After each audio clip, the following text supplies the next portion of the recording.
మండలం మల్కాపూర్ ఆదర్శ గ్రామంలో జిల్లా పశుగణాభివృద్ధి సంస్థ సహకారంతో ఉచిత పశు వైద్య శిబిరాన్ని నిర్వహించారు। ఈ శిబిరాన్ని జిల్లా పశు వైద్యాధికారి డాక్టర్ వెంకటయ్య, గ్రామ సర్పంచ్ ఆంజనేయులు గౌడ్ ముఖ్య అతిథులుగా హాజరై ప్రారంభించారు। డాక్టర్ వెంకటయ్య మాట్లాడుతూ గర్భకోశ వ్యాధులతో బాధపడుతున్న పశువులకు తప్పనిసరిగా చికిత్సలు చేయించుకోవాలని సూచించారు।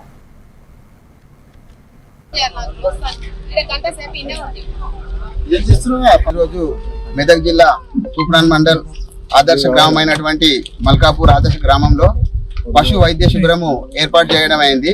దీనికి ముఖ్య అతిథిగా మన మెదక్ జిల్లా సారు మరియు తర్వాత తూప్రాన్ మండల్ నుంచి మన వైద్య అధికారి తర్వాత గోపాల మిత్ర మరియు అందరూ మా గ్రామ సర్పంచ్ వార్డు మెంబర్లు అందరం కలిసి ఈరోజు పశు వైద్య శిబిరాన్ని మల్కాపూర్ గ్రామంలో ఏర్పాటు చేయడం జరిగింది। మల్కాపూర్ ఆదర్శ గ్రామంలో ఈరోజు జిల్లా పశు వైద్యాధికారి శాఖ మరియు మండల పశుగణాభివృద్ధి శాఖ ఆధ్వర్యంలో ఈరోజు ఉచిత పశు వైద్య శిబిరం ఏర్పాటు చేయడం జరిగింది।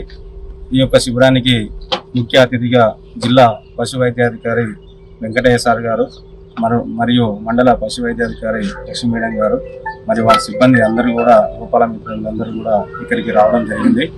ప్రధానంగా మన గ్రామం అంటే పశువులకు మరి ఎక్కడైనా పశు పోషణ ఉంది అంటే ఎక్కడ గ్రామం గుర్తొచ్చేది మన మల్కాపూర్ గ్రామమే కాబట్టి మరి గతంలో కూడా మాజీ సీఎం కేసీఆర్ గారు మన గ్రామంలో తూప్రాన్ మండలం మల్కాపూర్ ఆదర్శ